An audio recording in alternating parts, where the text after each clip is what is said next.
record this.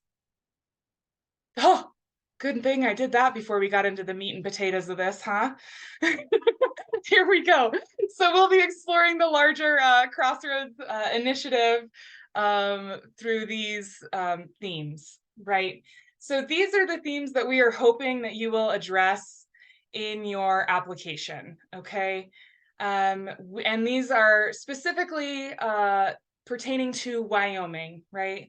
We want to explore what it means to have a Wyoming identity, what that means for people, what that means for places, right? What is a Wyoming identity? We also want to explore, and I know these are very broad themes, but projects that speak to them are really what we're interested in seeing, right? So how does your project explore Wyoming's unique sense of community, right? Our deep-rooted connection to the land, or disconnection to the land, right? That's something that can be explored as well. Thinking about, you know, some water rights issues even, right, on the reservation. There's a disconnect to the land in that narrative, right? So the connection to the land, and Wyoming's persistence, right? I think that is something, especially those of you residing in the center of the state have really felt this winter. I'm sure you've questioned through all of the snow, why am I still here? So we want to explore that persistence and how Wyomingites have persisted and continue to persist, and why we choose to do that. And getting to the heart of that quote that I just shared, right? Why, you know, Wyoming's ability to manage change, right? What does that look like?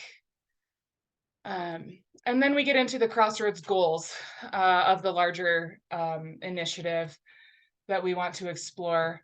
And those, I mean, this feels very like a lot of text on this slide, I know, but I've tried to bold some of those more important words for you. We want to increase Wyoming's intellectual, community, social, and civic wealth as a state as it restructures its economy. I feel like you could add that at any point in time in the history of Wyoming, right? We're constantly undergoing that restructuring of the economy, but we want to explore those ideas that increase Wyoming's community and social and civic wealth. We are looking for projects that engage new audiences in innovative ways. So how does your project attract people that maybe don't typically engage in humanities work, right? They're not typically interested in the history of Wyoming or the culture of Wyoming, right? How is your project reaching new audiences? And the last thing that we are really excited about in our own work, in our own programming, is developing new partnerships across the state with groups that may or may not be considered typical humanities organizations or cultural organizations, right? So are there any aspects of your project that you're working with, you know, folks that may or may not be part of that group, right? We're wanting to expand that cultural network to include businesses, to include, you know, environmental work, to include other Wyoming narratives, right? So now that you kind of understand this larger Crossroads initiative that we've undertaken through our own programming, but also mostly through this grant, right?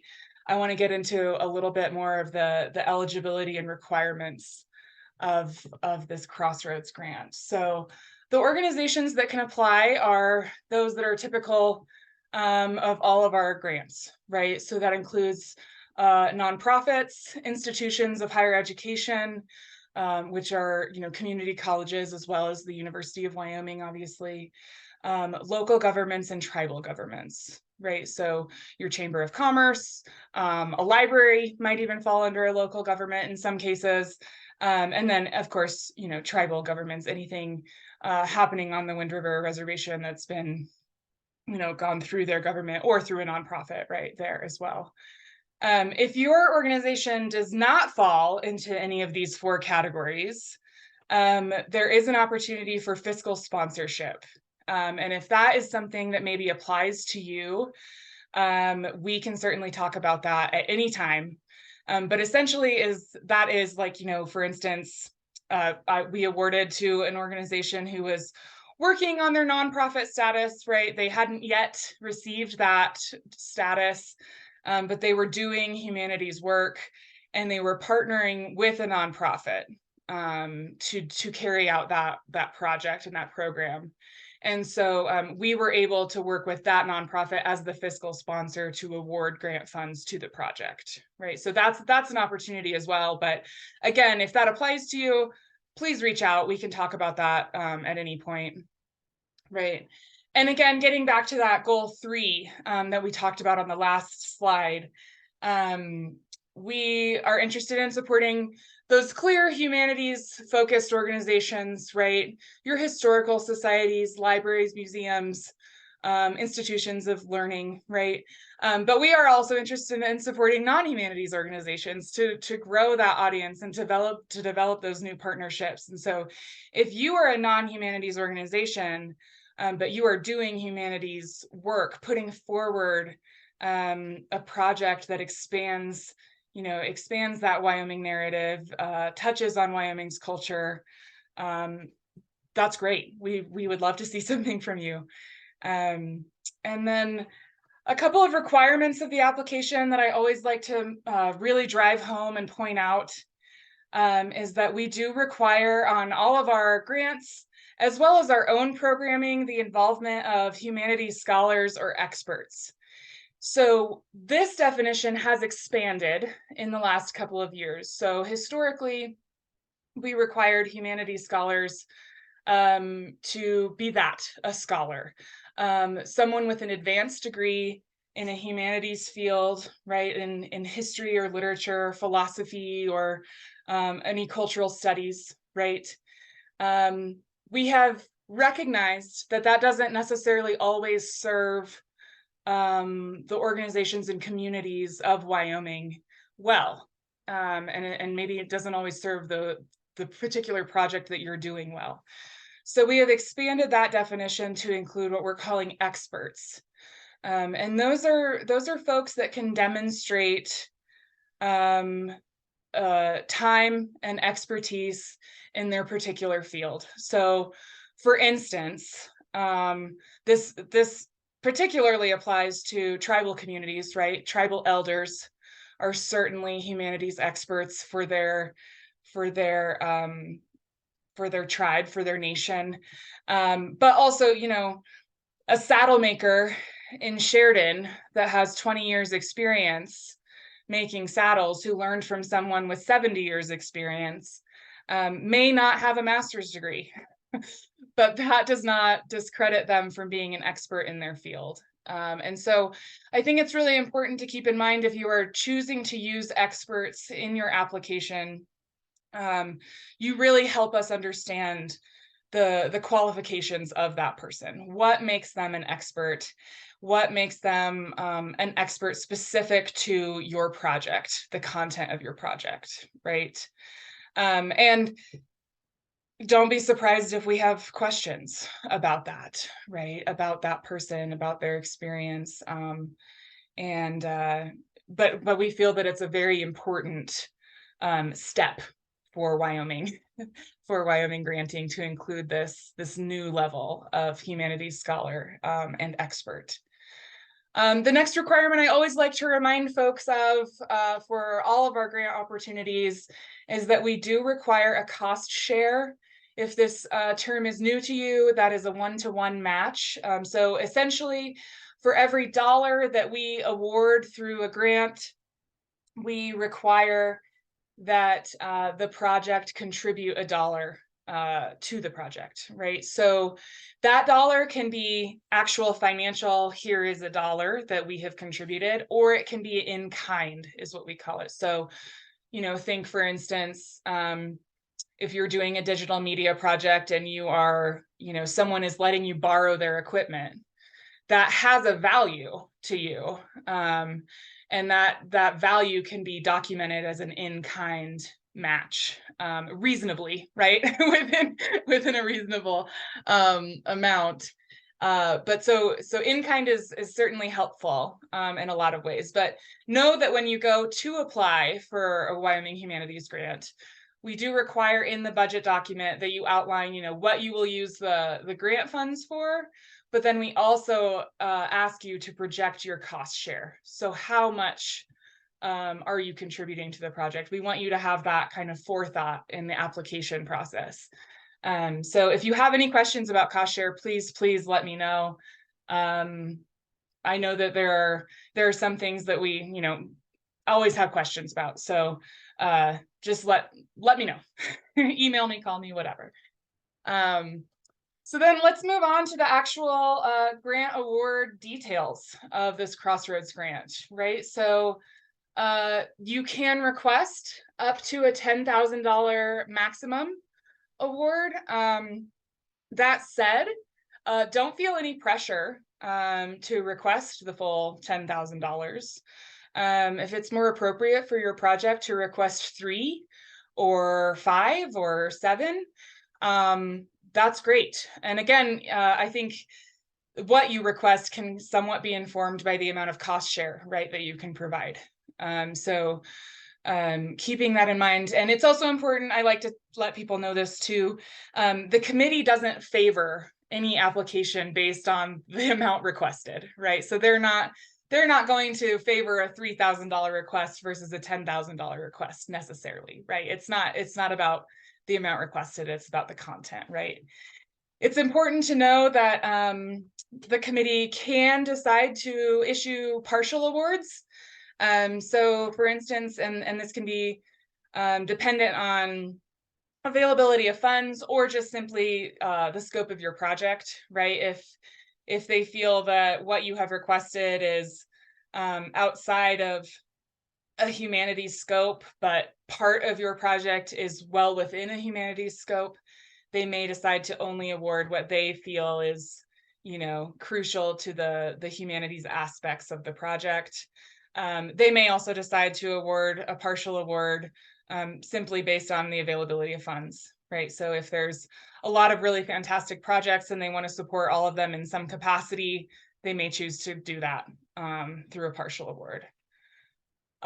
It's important to know that we expect that all grants be completed within a 1-year time frame. So that 1-year time frame actually begins at the point of awarding. And I think that that's to your benefit as an organization.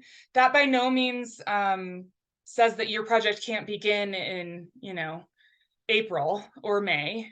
But just know that we want to fund activities that occur after that awarding decision is made. And we can get into those dates in just a minute, but after that awarding decision is made, but within a year of that time. So, and again, we like to be flexible. We understand things happen, especially in this post-COVID era, right? You just never know what's going to happen. So we can be flexible, but that is a priority for the committee when reviewing evaluations, is that the project that you're presenting can be completed within a year.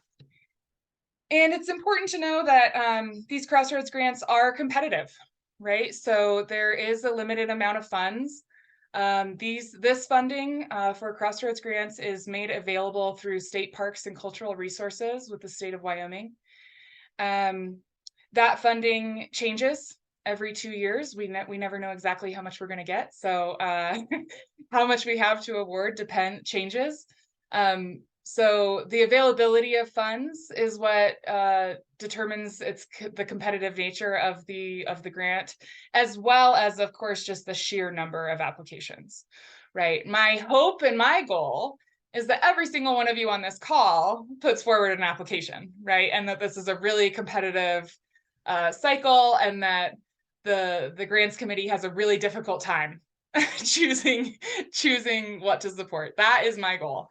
But just keep that in mind as you move forward. And I'm happy to talk about that at any time. So let's move on to the grant categories for this upcoming round and what they actually mean, okay? So we are looking at supporting projects in digital media and preservation. I'll provide a couple of examples of both of these areas. And I'm sure that some of you are working on projects that extend beyond the examples I've given here, but these are what we're really interested in focusing on this round. And these are two categories that I think more so than even programming and publication that we had in the fall, that I think have an opportunity to engage in some really meaningful reach and extension to new audiences. So I'm really excited about that. But let's get into a couple of examples. And there are more on the website as well. But so in the category of digital media, in 2022, we issued an award to the Heart Mountain Wyoming Foundation for a digital storytelling workshop. This was quite an interesting and unique project where they're bringing together 3 Japanese American students and 3 Absoluki Native youth students to explore the historical and cultural connections each of those groups have to Heart Mountain. The program culminates in an intensive 3-day workshop where participants will together work with professionals to create 3 to 5 minute video shorts at Heart Mountain, combining those, combining the cross-cultural experience and history of Heart Mountain for their 2 perspective cultures, right? So really, really interesting project. Very much a digital media project, very much a humanities project, that storytelling, right? Really exciting work. We're happy to have supported that. The second example I've provided here is from an organization called Women in the Wilderness. This is also will be the title of the feature-length documentary that they've produced. The grant that we provided supported only a piece of this production, right? It's, like I said, it's a full feature-length film that they're producing, so we couldn't fund the entirety of that, but we did certainly fund a piece of this. And the film follows 3 women as they ventured on horseback through winter, through the fall, through the Red Desert, and they interviewed ranchers and other community stakeholders on the topic of the wild horse population. So kind of an interesting and very relevant topic for the time. So, and I just want to say too, like I said, you can go on our website and look at our 2022 grantees. Most of the digital media projects we supported were documentaries. They were focused on documentary, which I think is just fine. I think it's great. It's a wonderful way to engage with people, right? Who doesn't like a documentary? I mean, come on, especially about a community that you know, right? So there's that. But I know that the committee would love to see applications that extend beyond that scope for digital media, right? Like a podcast. We'd love to see that. A digital series, a YouTube series. We'd love to see that. Whatever you've got, throw it out. Let's explore it. But moving on, we'll look at some examples in the preservation category. So a couple of examples here, and there are a couple more on the website, but the Moorcroft Historical Society did a very collaborative project between the Historical Society, students, high school students at Moorcroft High School, and regional historians. And together, they are creating a digital and permanent exhibit that will live at the West Texas Trail Museum that develops and explores an appreciation for their local history, and specifically those that pioneered the West Texas Trail, right? The committee loved this project for 2 reasons. Well, a few reasons. It had a digital a digital exhibit that was, forever, but it also has a permanent exhibit that will live forever physically at the museum. But they really loved the intergenerational aspect of this application, right, of this grant. They loved that they were working with a younger group to delve in and explore their own community's history. They loved that, with the help and the guidance of experts, right, in that field, in that area. So that was really exciting. And then the second preservation example is totally different. This grant with the Old West Museum, the Cheyenne Frontier Days Old West Museum, funds were actually used for the physical preservation of Princess Bluewater's CFD regalia gown.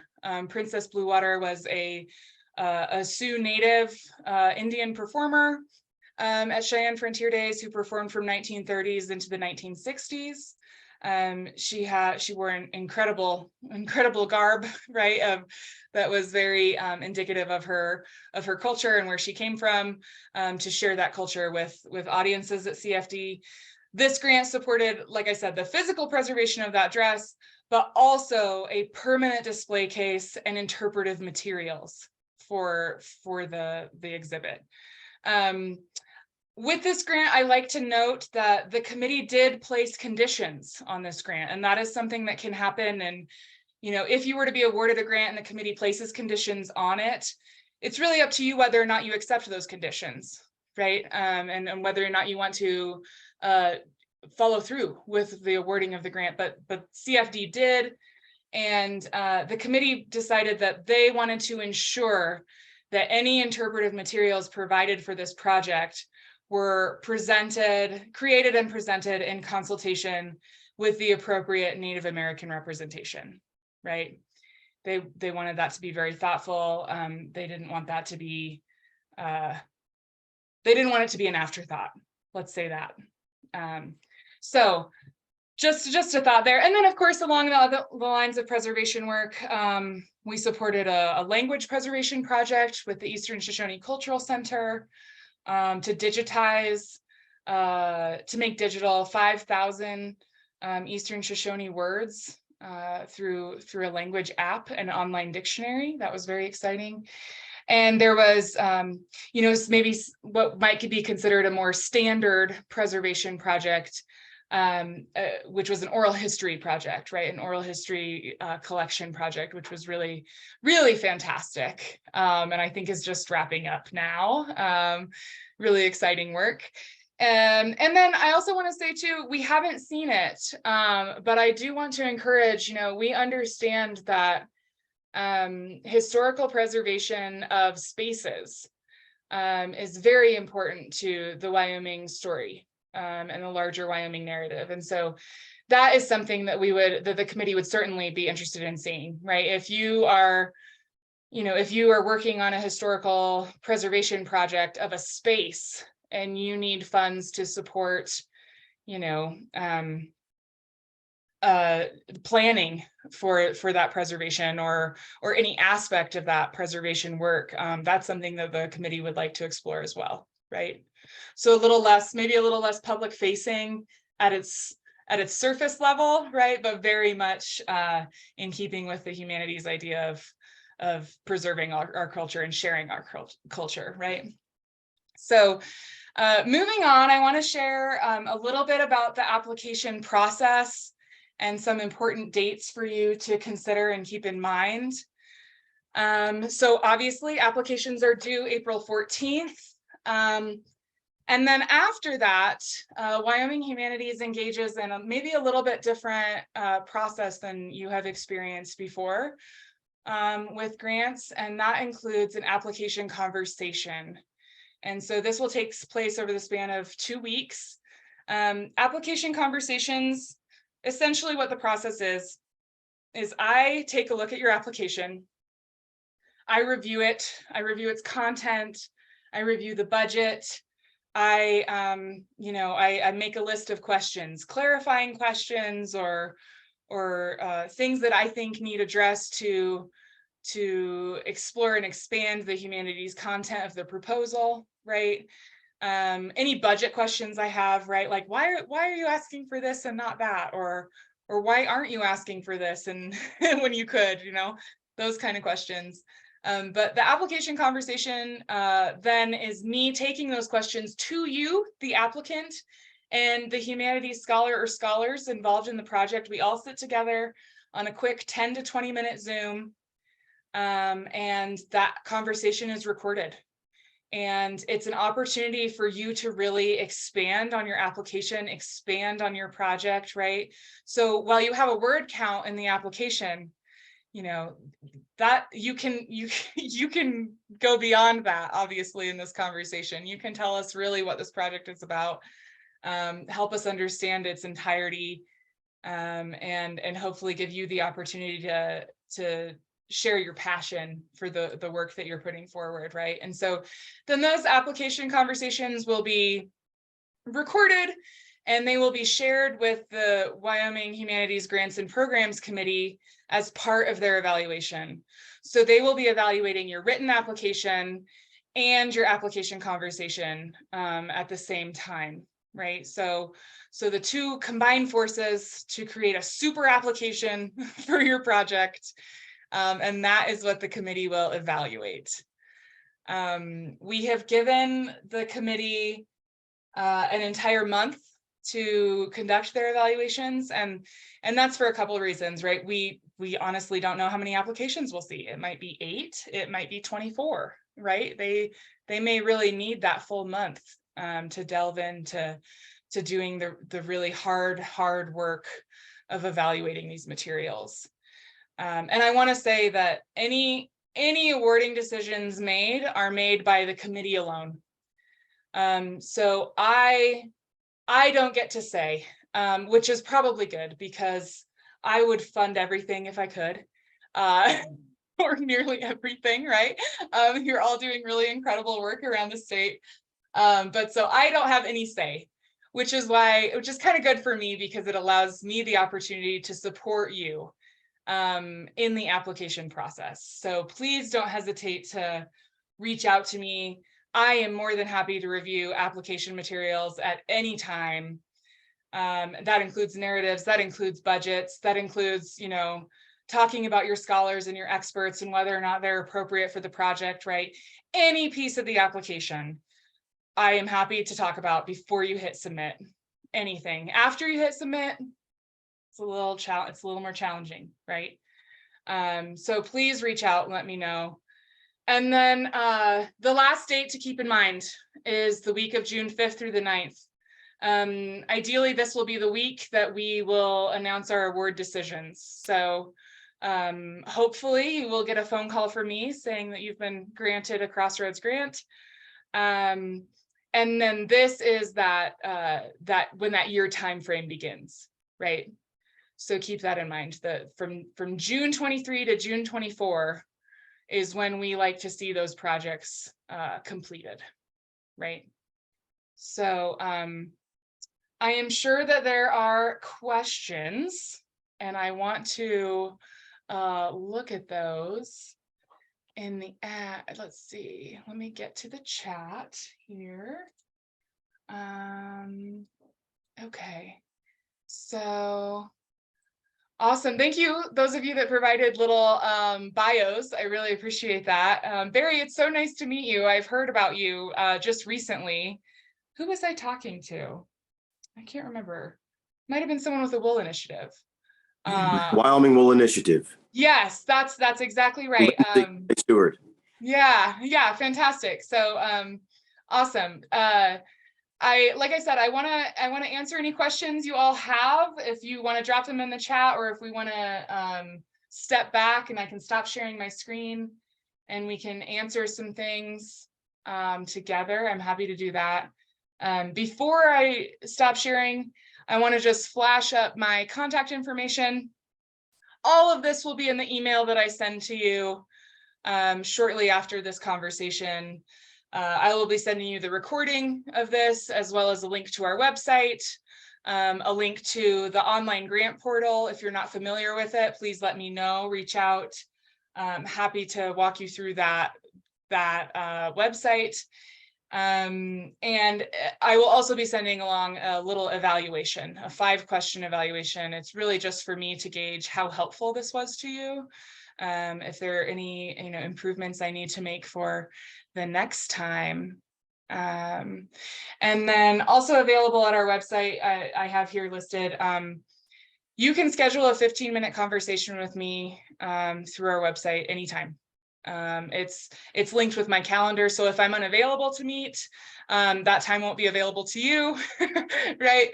But it's a nice opportunity to eliminate any back and forth in those scheduling conversations. But I do want to thank you all for joining me today, and with that, I'm going to go ahead and stop sharing. And if you have any questions, let us know. Oh yes, sorry. Here's a couple in the chat. Thank you, Trenton. Nice to see you today.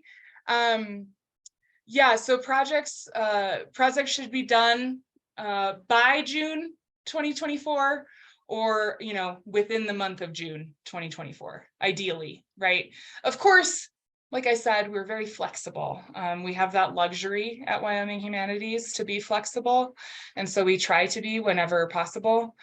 And so, if you have a project that will be wrapping up in the middle of July of 2024, please don't hesitate to apply. That certainly is still within the realm of possibility for us, for sure. And if you have any questions about the time frame of activities specifically related to your project, please reach out.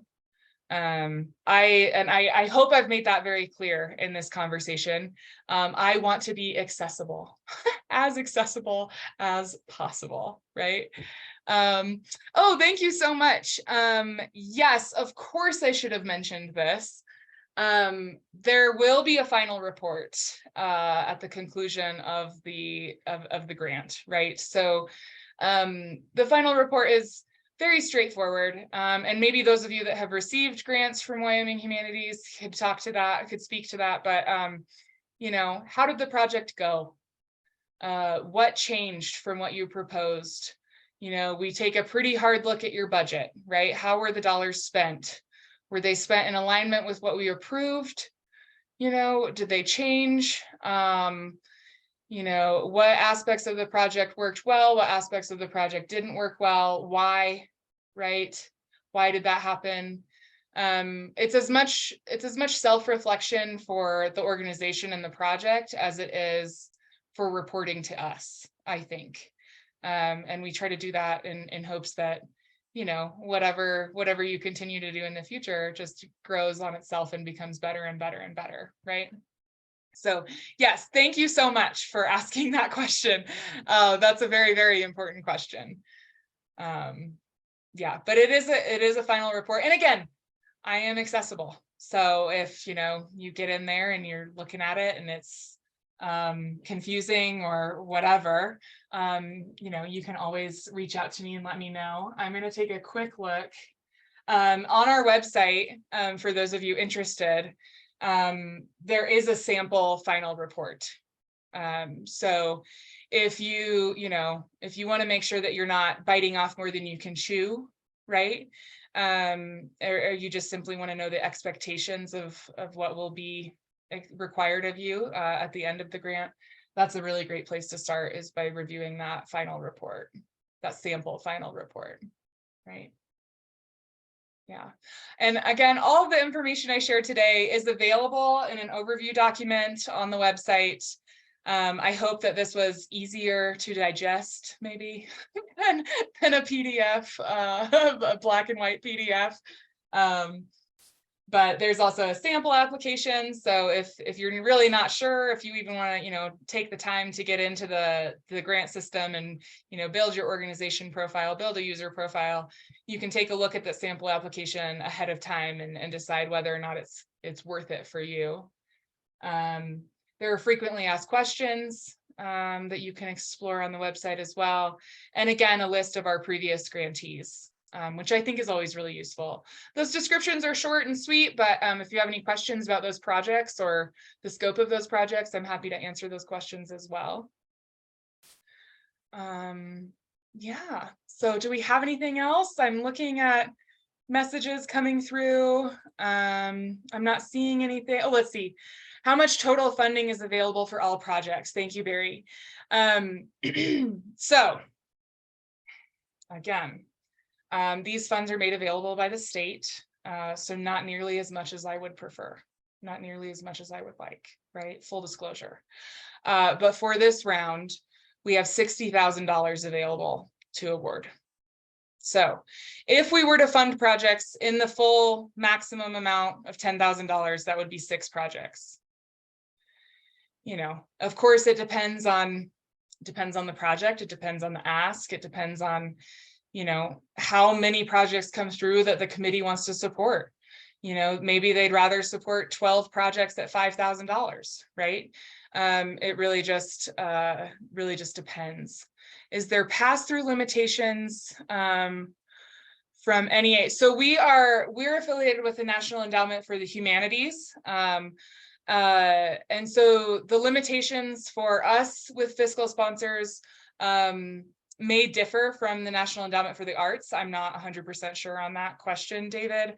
But I can say that we are very careful when we work with organizations that are using a fiscal sponsor. We want to ensure that the fiscal sponsor that you are choosing to use is truly involved in the project and not just serving as a pass-through for funding, right?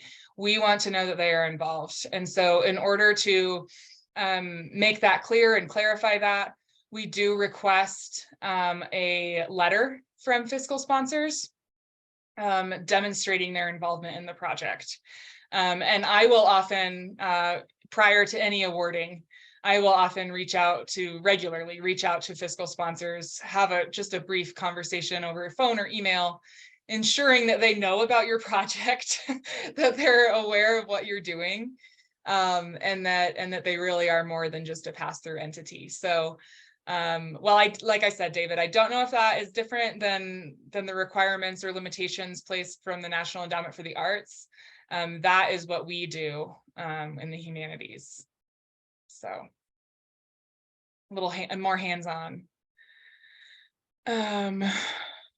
Let's see, Molly, how many PIs? Can you clarify what PI is? Thank you. Sorry. Yeah, sorry. So principal investigators, like the folks guaranteed to oversee the project. Sure. Like project directors, is that kind of another word I could use for PIs? Yeah, okay. No, I mean, we do require one. We require that there at least be one point of contact for each project, right? That makes sense.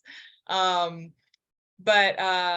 yeah, and that's a great question about IRBs and working with student interns.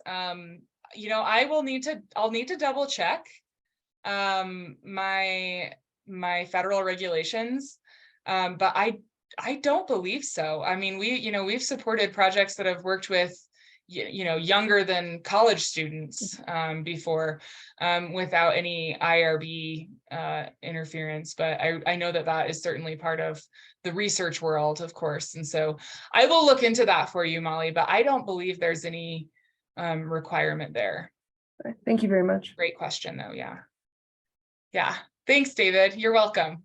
You're welcome. I hope that answered. And again, if you have any questions about your fiscal sponsor specifically, I'm happy to talk about that. Yeah, but so yeah, good to see you too, and we'll be in touch. I can't wait. So we are coming up on our time together. And so I want to just be cognizant of your time. If there are any last questions, let me know, drop them in the chat now. Otherwise, this has been really, really wonderful. I know I have enjoyed myself this morning talking about these grant opportunities, and seeing so many of you is really encouraging. And I really, like I said, I really hope I see an application from every single one of you. That would be wonderful. And yeah, so you will be getting this recording in an email. along with a bunch of other information very shortly. So thanks so much for your time this morning, and I look forward to chatting with each of you, hopefully, in the coming weeks. So thank you so much. Have a wonderful day and a wonderful weekend. Woo, TGIF! Let's do it. Have a good one. Thank you.